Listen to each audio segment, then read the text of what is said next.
इतक्या विविध पद्धतीचे कीर्तनकार महाराष्ट्राच्या भेटीला येणार आहेत, या संकल्पनेविषयी तुम्हाला काय वाटतं सर? तुमच्याकडनं ऐकायला जरूर आवडेल.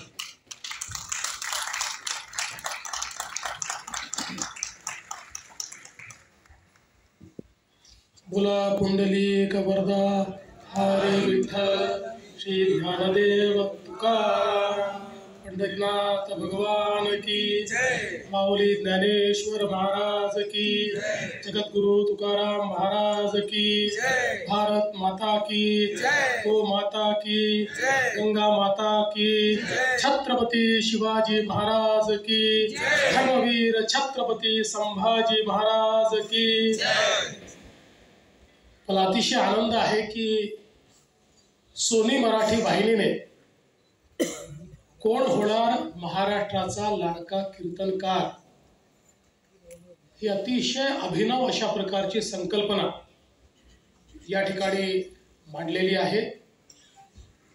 आणि आज या संकल्पनेला मूर्त रूप देण्याकरता या मंचावर उपस्थित असलेले आदरणीय सदानंदजी मोरे सर, श्री गौरव बॅनर्जी, हबप राधाताई सानप, हबप जगन्नाथ महाराज पाटील, ईश्वरजी अंधारे, ज्यांचं या ठिकाणी आपण आशीर्वाद घेतला आणि स्वागत केलं, ते आमच्या सर्व संतांचे वंशज हबप माधव महाराज नामदास, हबप रविकांत महाराज वसेकर, हबप या ठिकाणी बापूसाहेब महाराज देहूकर, हबप जनार्दन महाराज जगनाळे, हबप गोपाळ बुवा, त्याचप्रमाणे हबप प्रमोद पाठक, शंकर प्रमोद महाराज मामुनी, सर्वच उपस्थित या ठिकाणी हा सोहळा पाहण्याकरता उत्सुक असलेल्या भगिनी आणि बंधूंनो,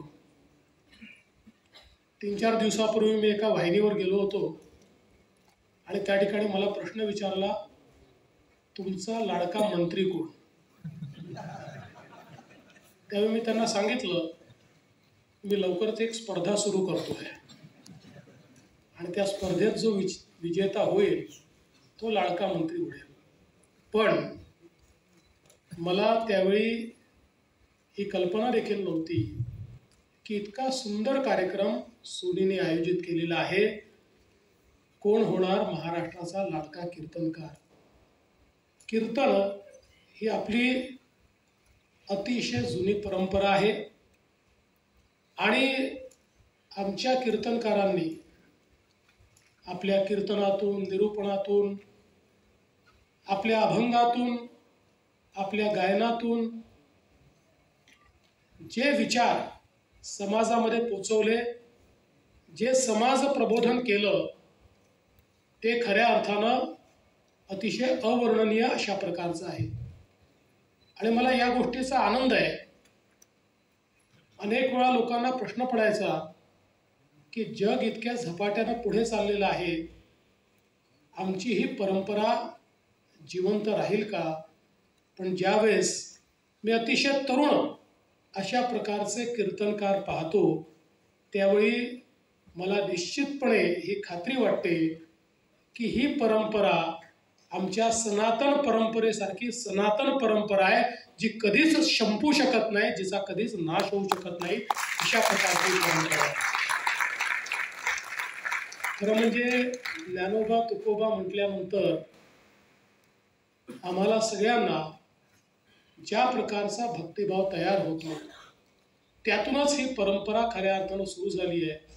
आणि ज्याचा उल्लेख सदानंद मोरे सरांनी या ठिकाणी केला की नामदेव महाराजांनी जे महत्त्व आपल्याला कीर्तनाचं सांगितलं आणि त्यातून ज्या काळामध्ये ही परंपरा सुरू झाली आहे, तशी तर खूप जुनी आहे, पण आमच्या भागवत धर्मातली ही सगळी परंपरा, तो काळ जर आपण बघितला तर आक्रमणाचा काळ होता.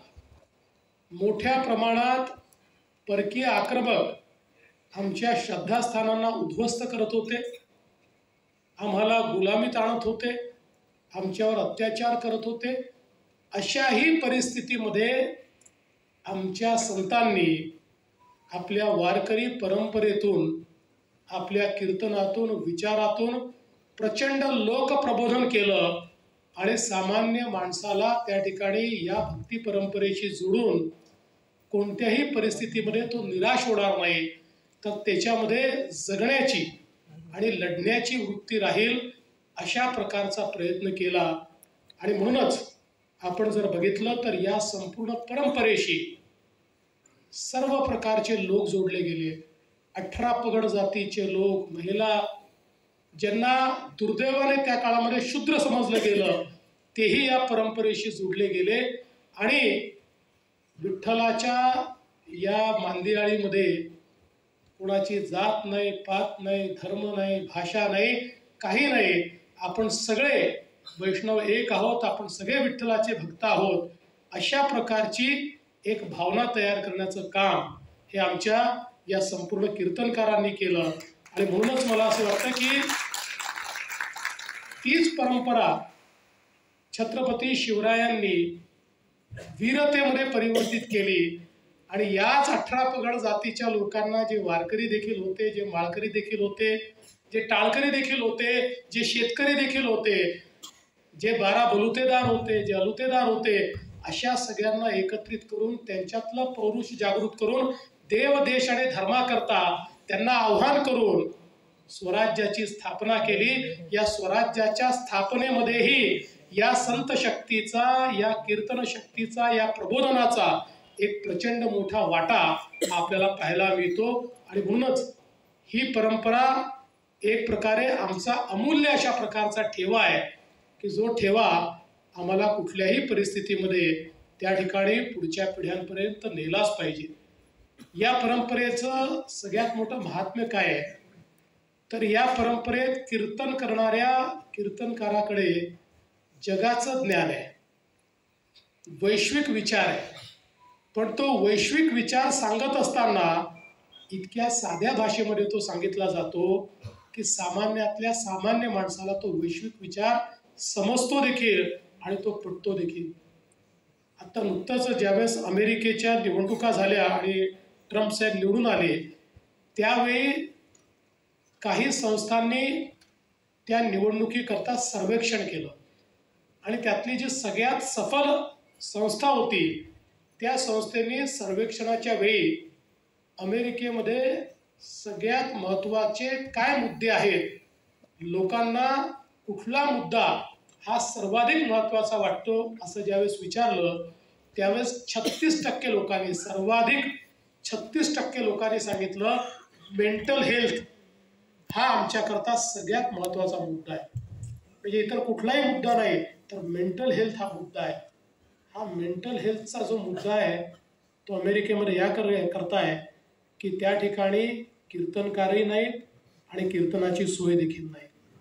आमच्या ग्रामीण भागामध्ये आपण बघतो इतक्या वाईट परिस्थितीमध्ये अनेक वेळा कधी दुष्काळ येतो, कधी अतिवृष्टी होते, आमच्या शेतकऱ्यांवर अनेक संकट येतात. पण या संकटाच्या काळातही प्रत्येक गावामध्ये त्या ठिकाणी हरिपाठाचा कार्यक्रम होतो, त्या ठिकाणी कीर्तनाचा कार्यक्रम होतो, त्या ठिकाणी काल्याचा कार्यक्रम होतो. आणि या सगळ्या कार्यक्रमातनं जे एक आत्मबल मिळतं, त्या आत्मबलामुळे पुन्हा एकदा तो आमचा शेतकरी, आमचा शेतमजूर, आमचा 12 बलुतेदार उभा राहतो आणि पुढच्या आव्हानांचा सामना करतो. त्यामुळे हे जे आत्मिक बल आपल्याला या कीर्तन परंपरेने दिलेलं आहे ते मला असं वाटतं अत्यंत महत्त्वाचं आहे.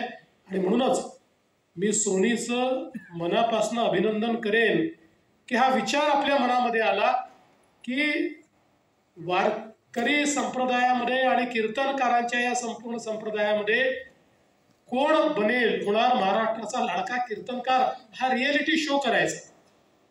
मला असं वाटतं इतकी सुंदर संकल्पना आल्याबद्दल पहिल्यांदा तर सोनी मराठीचं मनापासनं अभिनंदन केलं पाहिजे, नव्हे तर सोनी मराठीला धन्यवाद देखील म्हटलं पाहिजे. इतकं सुंदर काम आपण या ठिकाणी करत आहात.